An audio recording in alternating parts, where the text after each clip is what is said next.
जय हिंद बच्चों, आज हम फिजिक्स क्लास 12th में चैप्टर नंबर 2 में कैपेसिटेंस पढ़ेंगे, जिसको हिंदी में धारिता भी कहा जाता है। जैसा कि बच्चों अपन कैपेसिटेंस को समझे, कैपेसिटेंस एक अपने लिए नया वर्ड है। कैपेसिटेंस को समझने के लिए हम एक जनरल जो अपन डे टू डे लाइफ में देखते रहते हैं ऐसे एग्जाम्पल को कंसिडर करते हैं।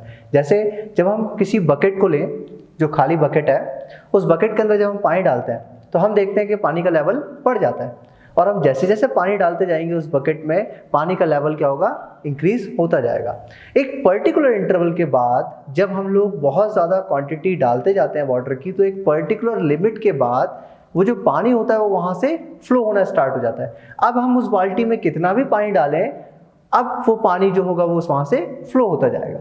इसी तरह से जब हम किसी कंडक्टर को कोई चार्ज देते हैं, तो जैसे जैसे हम उसको चार्ज देते जाते हैं उसका क्या होता है, पोटेंशियल इंक्रीज होता जाता है, जैसा बाल्टी में लेवल इंक्रीज हो रहा था।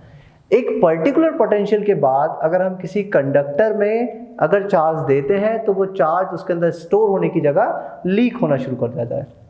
तो हम इसी तरह से कैपेसिटेंस को डिफाइन कर सकते हैं। किसी भी चालक की धारिता को इस तरह परिभाषित किया जा सकता है, किसी चालक का विभव उसमें दिए गए आवेश के अनुक्रमानुपाती होता है। इसको हम इंग्लिश में इस तरह से कह सकते हैं, the electric potential developed on a conductor is directly proportional to the charge given to the conductor. इसे हम इस तरह से लिख सकते हैं, जैसा कि अगर हम यहाँ पर एज्यूम करते हैं Q जो चार्ज है हमने किसी कंडक्टर को दिया और उस पर जो पोटेंशियल डेवलप हुआ वो हुआ V। अब हमने डेफिनेशन में पढ़ा था कि जो पोटेंशियल होता है वो डायरेक्टली प्रोपोर्शनल होता है चार्ज के, तो हमने यहाँ पे potential is directly proportional to charge किया। जैसे ही हम यहाँ पे डायरेक्टली प्रोपोर्शनलिटी का साइन हटाते हैं हमें एक कांस्टेंट मिलता है। यहाँ पे हम उस कांस्टेंट को रखेंगे C, where C is constant called capacitance, so we can say that C equals to Q by P। तो यहाँ पे हम कह सकते हैं C जो होगा वो Q upon P होगा। अब हम कैपेसिटेंस को कुछ इस तरह से भी एक्सप्लेन कर सकते हैं, किसी भी कंडक्टर का कैपेसिटेंस न्यूमेरिकली उस अमाउंट के बराबर होगा जितना उसको चार्ज देने पर हमारा इलेक्ट्रिक पोटेंशियल 1 यूनिट इंक्रीज हो। इसे हम इलेक्ट्रिकल कैपेसिटेंस कह सकते हैं। अब इसकी यूनिट की बात करते हैं। जैसा कि आप देख रहे हैं C equals to Q by V। Q की यूनिट होती है कूलम और V की यूनिट होती है वोल्ट, तो इसकी यूनिट हम लोग रखते हैं कूलम पर वोल्ट। लेकिन ये जो कैपेसिटेंस वर्ड है ये हम लोग बहुत बार यूज करते हैं, इसलिए इसको एक स्पेसिफिक यूनिट दी गई फैरेड। इसको हम कैपिटल F से डिनोट करते हैं क्योंकि ये फैरेड एक साइंटिस्ट के नाम से इनकी यूनिट रखी गई है। अब हम बात करते हैं इसके डायमेंशनल फार्मूला की। इसका डायमेंशनल फार्मूला होगा, क्योंकि कूलम का डायमेंशनल फार्मूला है AT और वोल्ट का डायमेंशनल फार्मूला जो वर्क डन अपॉन चार्ज से बना है तो होगा ये mL2T-2 अपॉन AT। जब इसको सॉल्व करेंगे तो हमारा आंसर आएगा M-1L2T4A2। अब सबसे पहले हम सबसे सिंपल शेप का कंडक्टेंस निकालेंगे। तो सबसे सिंपल शेप अपना क्या होगा, स्फीयर होगा। तो हम किसी इंसुलेटेड स्फेरिकल कंडक्टर के लिए इसकी कैपेसिटेंस निकालेंगे। यहाँ पे हमने एक स्फीयर रखा जिसका रेडियस R है और इसको हमने +Q चार्ज दिया।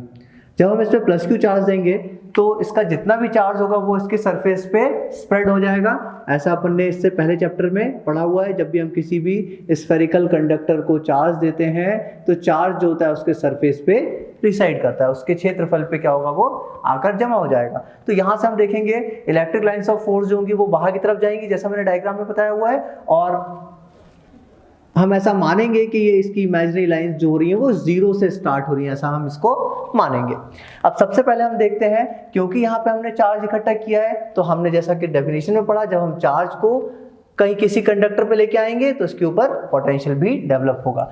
यहाँ पे देखिए फिर हम निकालते हैं electric potential on the surface due to the charge, जो होगा V equals to 1/4πε0 Q by R। ये फॉर्मूला हमने इलेक्ट्रिक पोटेंशियल में पढ़ा हुआ है, V equals to 1/4πε0 Q by R volt. इसको करेंगे इक्वेशन फर्स्ट। अब क्योंकि हमें निकालना है कैपेसिटेंस तो हम लिखेंगे देयरफॉर कैपेसिटेंस या धारिता होगी C equals to Q by V। यहाँ पे हम लोग V की जगह वैल्यू पुट करेंगे इक्वेशन फर्स्ट से, तो हमें मिलेगा C equals to Q upon 1/4πε0 Q by R। यहाँ पे देखिए हम Q से Q को कैंसिल कर सकते हैं, तो यहाँ से हमने Q से Q को कैंसिल कर दिया, तो हमारा फाइनल रिजल्ट जो आएगा वो होगा C equals to 4 pi epsilon naught R farad.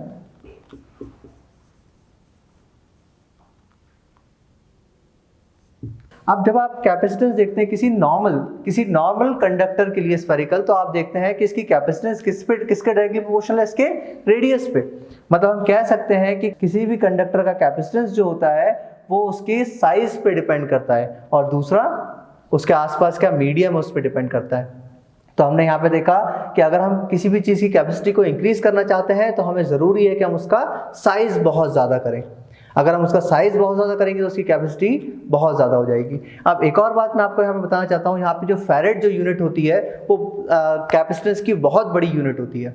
Usually जो अपन यूज़ करते हैं, इसको यूज़ करने के लिए हम माइक्रोफैरेड, जिसको म्यू एफ करके लिखते हैं, इसको यूज़ करते हैं, और 1 माइक्रोफैरेड होता है 10⁻⁻6 फैरेड के बराबर, और दूसरी यूनिट जो हम यूज़ करते हैं वो यूज़ करते हैं 1 पिकोफैरेड, जो होती है 10⁻12 फैरेड के बराबर। माइक्रोफैरेड का यूज़ ज़्यादातर इलेक्ट्रिकल डिवाइस के लिए करते हैं हम, और पिकोफैरेड का यूज़ अपन लोग इलेक्ट्रॉनिक डिवाइसेस के लिए करते हैं।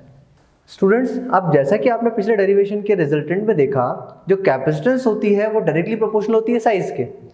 तो अगर हम किसी भी कंडक्टर का कैपेसिटेंस इंक्रीज करना चाहते हैं तो हमें उसका साइज इंक्रीज करना पड़ेगा, और अगर हम अर्थ के बराबर का कोई कंडक्टर लें और उसकी कैपेसिटेंस निकालेंगे तब भी हम नोट करेंगे कि उसकी कैपेसिटेंस जो होगी वो 1 फैरेड से कम होगी। तो अब हमारे सामने प्रश्न आता है कि हम किस तरह किसी कंडक्टर की कैपेसिटेंस को इंक्रीज करें बिना उसके साइज को इंक्रीज करें। अब हम एक ऐसे डिवाइस के बारे में पढ़ेंगे जिसका बिना साइज चेंज करें हम उसकी कैपेसिटेंस को इंक्रीज कर सकते हैं, तो उसको कहते हैं हम कंडेंसर। तो कंडेंसर एक ऐसे डिवाइस होता है जिसमें उसकी बिना साइज को इंक्रीज करे, कंडक्टर की साइज को बिना इंक्रीज करे हम उसकी कैपेसिटेंस को इंक्रीज कर सकते हैं। अभी कैसे करेंगे इसको हम देखते हैं।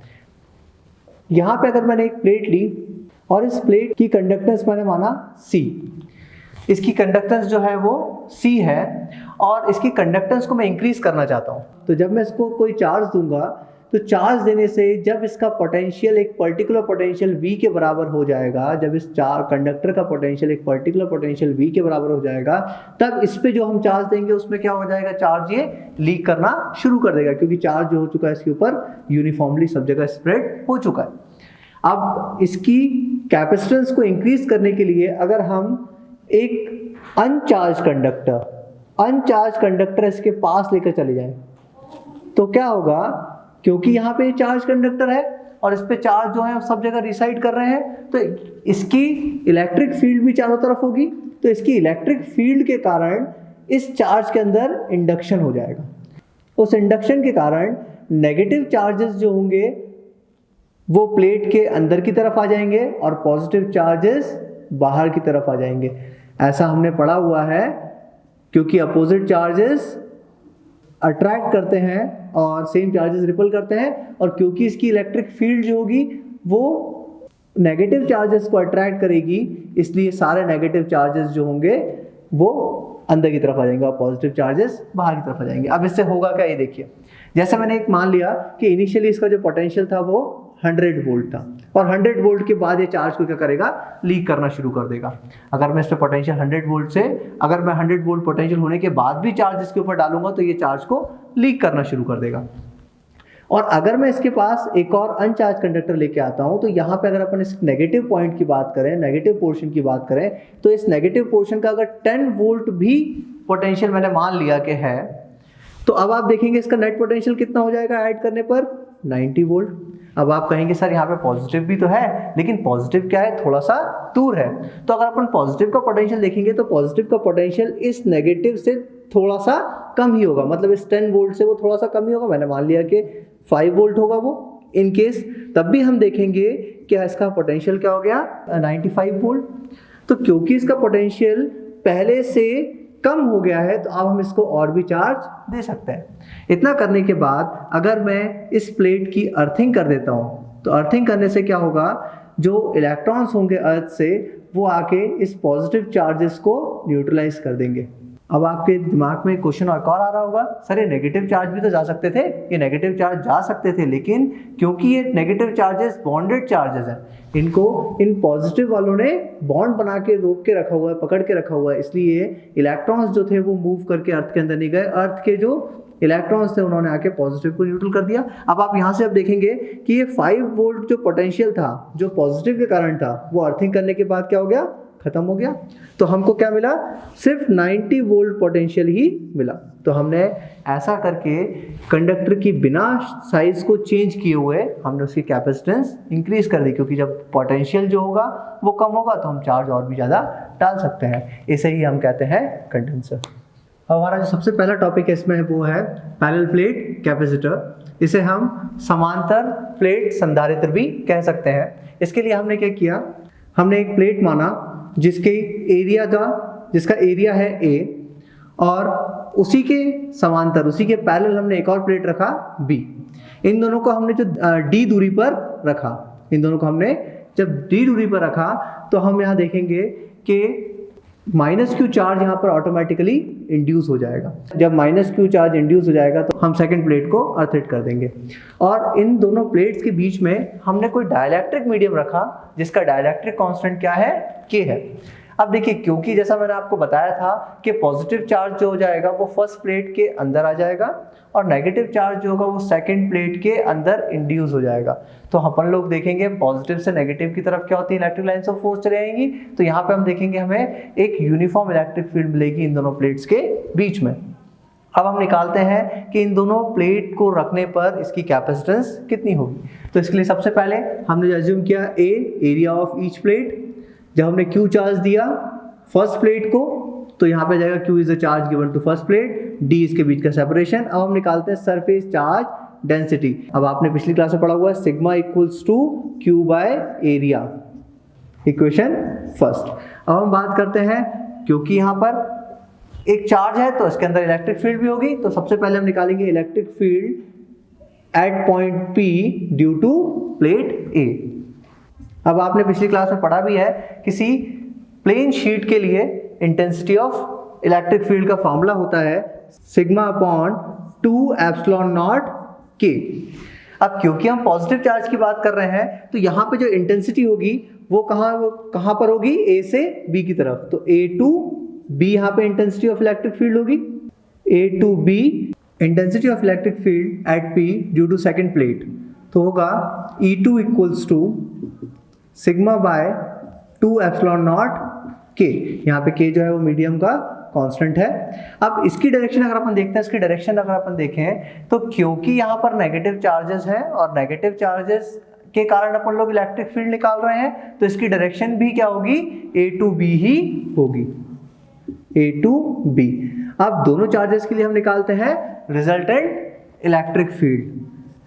सो resultant electric field at P E equals to E1 plus E2, क्योंकि दोनों की डायरेक्शन हमने देखा A से B की तरफ है। अब इनको ऐड कर देंगे तो क्या आएगा, sigma by 2 epsilon naught K plus sigma by 2 epsilon naught K। दोनों को ऐड करने पर हम देखेंगे ये हो जाएगा 2 sigma upon 2 epsilon naught K, 2 से 2 कैंसिल हो जाएगा। तो यहाँ पे finally intensity of electric field जो मिलेगी वो होगी sigma by epsilon naught K Newton पर कूलम। इसको करेंगे इक्वेशन सेकंड। जैसे कि हमें यहाँ पे कैपेसिटेंस निकालना है तो उसके लिए इलेक्ट्रिक पोटेंशियल की जरूरत होगी। इसके लिए हम एक रिलेशन यूज करेंगे E equals to minus dV upon dr। यहाँ से हम V की वैल्यू कैलकुलेट कर सकते हैं, तो यहाँ से हमें मिलेगा dV equals to E dot dr। अब यहाँ पे माइनस साइन, सिर्फ हम मैग्नीट्यूड की बात कर रहे हैं तो यहाँ पे माइनस साइन को हम रिमूव कर देंगे। अब dV इज पोटेंशियल डिफरेंस, तो यहाँ पे पोटेंशियल डिफरेंस जो होगा वो होगा VA minus VB equals to E intensity of electric field जो हमने इक्वेशन सेकंड से वैल्यू मिली है, जो है sigma upon epsilon naught K into dr इन दोनों प्लेट का डिस्टेंस जो यहाँ पे होगा D। इसको सब्स्टिट्यूट कर देंगे। अब हमें इक्वेशन फर्स्ट से वैल्यू मालूम है, सिग्मा इक्वल्स टू जो होता है वो होता है Q बाय A, जिसे हम सरफेस चार्ज डेंसिटी भी कहते हैं। इसकी जगह वैल्यू पुट करेंगे तो हमें finally potential difference VA minus VB जो मिलेगा वो मिलेगा Q by A epsilon naught K into D। इसको करेंगे इक्वेशन थर्ड। अब यहाँ पे हम निकालेंगे इन प्लेट्स की कैपेसिटेंस। तो यहाँ पे कैपेसिटेंस C इक्वल्स टू होगा Q upon VA minus VB। VA minus VB की वैल्यू हम पिछली इक्वेशन से निकाल के यहाँ सब्स्टिट्यूट कर देंगे। तो यहाँ पे C इक्वल्स टू जो होगा वो होगा Q अपॉन, जैसा कि वैल्यू अपने VA माइनस VB की निकाली थी, Q upon epsilon not A K into D। यहाँ पे Q से Q को हम कैंसिल कर देंगे तो कैपेसिटेंस C की जो वैल्यू आएगी वो आएगी epsilon naught K A upon D farad. अब यहाँ से हमारे व्यूज कैपेसिटेंस को लेके या कैपेसिटर को लेके और भी ज़्यादा क्लियर हो रहे होंगे कि किसी भी पैरेलल प्लेट कंडेंसर की जो कैपेसिटी होती है वो एरिया और distance between the two plates पे डिपेंड करती है। जो कैपेसिटेंस होती है वो एरिया और सेपरेशन पे डिपेंड करती है, और इसके साथ साथ इसके बीच में कौन सा हम डाइलेक्ट्रिक मीडियम रख रहे हैं उस पर भी डिपेंड करती है। तो C equals to epsilon naught K A upon D। इस तरह से हम किसी भी कंडेंसर की कैपेसिटी को इंक्रीज कर सकते हैं बिना उसकी साइज को इंक्रीज करें। पैरेलल प्लेट कैपेसिटर की कैपेसिटी सिर्फ एयर या फिर डाइलेक्ट्रिक मीडियम को निकालने के बाद अब हम कैपेसिटी निकालेंगे पैरेलल प्लेट कैपेसिटर की किसी डाइलेक्ट्रिक मीडियम और एयर जब पार्शियली रखी हो तब, या फिर कह सकते हैं जब कोई डाइलेक्ट्रिक मीडियम की कोई स्लैब किसी प्लेट्स के बीच में रखी हो तब इसकी कैपेसिटी क्या होगी। इसके लिए सबसे पहले हम एज्यूम करते हैं जो प्लेट है उसका एरिया A, अगर हम प्लस Q चार्ज देंगे A को तो माइनस Q चार्ज इंड्यूस हो जाएगा B में और एक इलेक्ट्रिक फील्ड सेटअप हो जाएगी इन दोनों के बीच में। तो अब हम यहाँ पे सब एज्यूम करेंगे जो सिग्मा होगा वो सरफेस चार्ज डेंसिटी होगा किसका, प्लेट A का।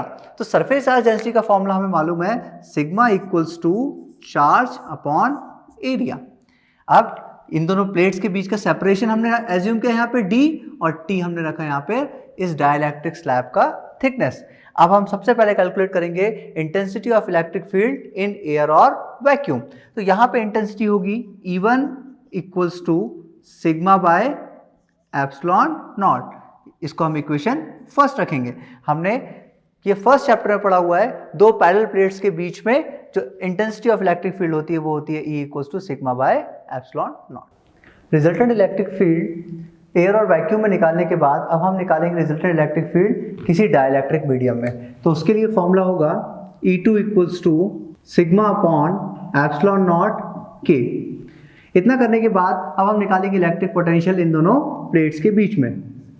जैसा कि हमने पढ़ा है इलेक्ट्रिक पोटेंशियल का formula dV equals to minus E dot dr। यहाँ पे E जो है वो इंटेंसिटी ऑफ इलेक्ट्रिक फील्ड होती है और dr उसके बीच का सेपरेशन। तो यहाँ पे जो पोटेंशियल आएगा VA माइनस VB। यहाँ पे E जो है वो इंटेंसिटी ऑफ इलेक्ट्रिक फील्ड है। जब हम एयर और वैक्यूम की बात करेंगे तो intensity of electric field E1 रखेंगे और एयर के लिए जो डिस्टेंस होगा, क्योंकि देखिए T थिकनेस जो है वो डाइलेक्ट्रिक मीडियम की है तो बची हुई थिकनेस मतलब D माइनस T जो थिकनेस है वो एयर और वैक्यूम की होगी। तो यहाँ पे हम लिखेंगे D माइनस T और E2 के साथ जो मल्टीप्लाई करेंगे वो हम करेंगे T का। क्यों? क्योंकि यहाँ पे डाइलेक्ट्रिक मीडियम की जो थिकनेस है मटेरियल की T है। तो यहाँ पे इसकी वैल्यू को पुट करेंगे तो E1 की वैल्यू हमें मालूम है sigma upon epsilon naught D minus T plus E2 की जगह वैल्यू पुट करेंगे sigma upon epsilon naught K into T।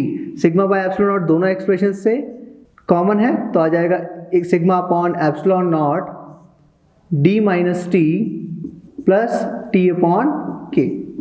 इसके बाद कैपेसिटेंस का फॉर्मूला यूज करेंगे C equals to Q upon VA minus VB। C equals to Q, VA minus VB की value हमने अभी भी निकाली जो थी sigma by epsilon naught D minus T plus T upon K। अब जैसा कि हमें मालूम है सिग्मा जो होता है वो सरफेस चार्ज डेंसिटी होता है जिसका फॉर्मूला होगा sigma equals to Q by A। ये वैल्यू को यहाँ हम सब्स्टिट्यूट कर देंगे तो Q upon A into epsilon naught. यहाँ पे इसको अरेंज करके लिखते हैं। अरेंज करने पर हम देखेंगे यहाँ पे ये हो जाएगा D minus T plus T upon K। इतना करने के बाद हम Q से Q को कैंसिल कर सकते हैं, तो कैपेसिटेंस C जो होगा वो हो जाएगा हमारा एप्सिलॉन नॉट A D। इन दोनों में जब हम माइनस T को कॉमन निकालेंगे तो ब्रैकेट में बचेगा 1 माइनस 1 अपॉन K। तो ये होता है हमारा final capacitance of a parallel plate capacitor when a partial dielectric medium is placed in between the plates। Parallel plate capacitor के बाद अब हमारा जो नेक्स्ट टॉपिक है वो है कॉम्बिनेशन ऑफ कैपेसिटर। जैसे हमने रेजिस्टेंस के कॉम्बिनेशन पढ़े थे उसी तरह हम अब कैपेसिटेंस के कॉम्बिनेशन देखेंगे। सबसे पहले हम देखते हैं कैपेसिटर का सीरीज कॉम्बिनेशन। कैपेसिटर के सीरीज कॉम्बिनेशन में जैसे यहाँ पर हमने 3 कैपेसिटर्स लिए जिनकी कैपेसिटी C1, C2 और C3 है। इस कॉम्बिनेशन को हम कुछ इस तरह एक्सप्लेन कर सकते हैं कि फर्स्ट कैपेसिटर के सेकंड प्लेट को अगर हम सेकंड कैपेसिटर के फर्स्ट प्लेट से कनेक्ट करें और इसी तरह हम आगे की तरफ सारे कैपेसिटर्स को ज्वाइन करें तो उसे हम कहेंगे सीरीज कॉम्बिनेशन ऑफ कैपेसिटर। जैसा कि हमें मालूम है सीरीज कॉम्बिनेशन में चार्ज और करंट की वैल्यू सेम होती है, इसलिए सारे कैपेसिटर्स पे चार्ज जो होगा वो सेम होगा, लेकिन हर कैपेसिटर पे पोटेंशियल डिफरेंस अलग अलग होगा। इसलिए हम यहाँ पर सबसे पहले कैलकुलेट करेंगे potential difference across C1। V1 minus V2 equals to, जैसा कि हमें फॉर्मूला मालूम है C equals to Q by V होता है, तो V इक्वल्स टू होगा Q बाय C। तो यहाँ पे वैल्यू हो जाएगी Q बाय C1 क्योंकि फर्स्ट कैपेसिटर की कैपेसिटेंस जो है वो C1 है। इसी प्रकार पोटेंशियल डिफरेंस अक्रॉस C2 जो होगा V2 minus V3 equals to, charge सब पे सेम होगा और यहाँ पे हमारा जो कैपेसिटेंस है वो C2 है, तो V2 minus V3 equals to Q by C2 and potential difference across C3 जो होगा V3 minus V4 Q bye C3। अगर हम इस कॉम्बिनेशन का इक्विवेलेंट कैपेसिटेंस C रखें तो यहाँ पे इक्विवेलेंट कैपेसिटेंस, तो यहाँ पे हम पोटेंशियल डिफरेंस निकालते हैं जो होगा V1 minus V4 equals to Q by C। अब क्योंकि V1 minus V4 total potential है तो V1 माइनस V4 जो पोटेंशियल होगा वो सारे पोटेंशियल्स के सम के बराबर आएगा, मतलब V1 minus V2 plus V2 minus V3 plus V3 minus V4। अब V1 माइनस V2 की वैल्यू हमें मालूम है जो है Q bye C1, V2 minus V3 की वैल्यू हमें मालूम है Q by C2, V3 minus V4 की वैल्यू हमें मालूम है Q बाय C3 और V1 माइनस V4 की वैल्यू तो हमने अभी भी निकाली है जो है Q बाय C। इन सारे एक्सप्रेशन से हम Q को कॉमन निकालेंगे तो Q कॉमन निकालने के बाद हमें मिलेगा 1 by C1 plus 1 by C2 plus 1 by C3। यहाँ से Q को कैंसिल कर देंगे तो हमारे पास जो फाइनल एक्सप्रेशन आएगा सीरीज कॉम्बिनेशन का तो वो आएगा 1 by C equals to 1 by C1 plus 1 by C2 plus 1 by C3। ये होता है equivalent capacitance in a series combination of capacitor. Series combination of capacitor पढ़ने के बाद अब हम पढ़ेंगे पैरेलल कॉम्बिनेशन ऑफ कैपेसिटर। जब हम सभी प्लेट्स की फर्स्ट प्लेट को किसी एक कॉमन पॉइंट से कनेक्ट कर दें और उसके सेकंड पॉइंट को किसी दूसरे कॉमन पॉइंट से कनेक्ट कर दें तो इस कॉम्बिनेशन को हम बोलते हैं पैरेलल कॉम्बिनेशन। इसमें हमने 3 कैपेसिटर यूज किए जिनकी कैपेसिटी C1, C2 और C3 थी, और जब हमने इसको चार्ज दिया Q तो वो Q चार्ज स्प्लिट हो गया Q1, Q2 और Q3 में। Q1 जो चार्ज था वो C1 पे स्टोर हो गया, Q2 चार्ज C2 पे और Q3 चार्ज C3 पे स्टोर हो गया। क्योंकि हमें मालूम है पैरेलल कॉम्बिनेशन में पोटेंशियल हमेशा सेम रहता है तो इसलिए पोटेंशियल यहाँ पर क्या होगा, सेम होगा। अब हम सबसे पहले कैलकुलेट करेंगे C1 पे जो चार्ज गया है Q1 उसकी वैल्यू, चार्ज ऑन C1। अब क्योंकि हमें मालूम है चार्ज इक्वल्स टू क्या होगा, C इंटू V। यहाँ पे कैपेसिटेंस जो है वो C1 है तो C1 और पोटेंशियल यहाँ पे आ जाएगा V और चार्ज जो है यहाँ पे है Q1। अब निकालते हैं चार्ज ऑन C2। जब C2 पे चार्ज निकालेंगे उसकी वैल्यू आएगी Q2 equals to C2 into V। Similarly we have charge on C3, Q3 equals to C3 into V। अगर हम इस पूरे कॉम्बिनेशन का कैपेसिटेंस C मान लें जो उसका इक्विवेलेंट कैपेसिटेंस है सबका, तो यहाँ पर हम निकालेंगे total charge Q equals to C into V।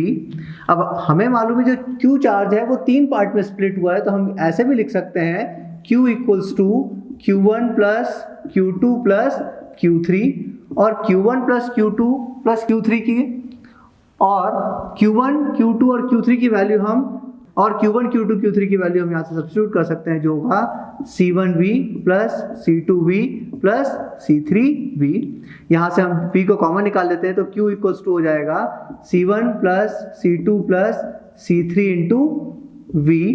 अब यहाँ से हमें Q की वैल्यू भी मालूम है जो है CV, और जब हम इस Q की जगह CV वैल्यू पुट करेंगे तो ये हो जाएगा CV equals to C1 plus C2 plus C3 into V। यहाँ पे V से V को कैंसिल कर देंगे तो हमारे पास रिजल्टेंट जो आएगा वो C आएगा C equals to C1 plus C2 plus C3।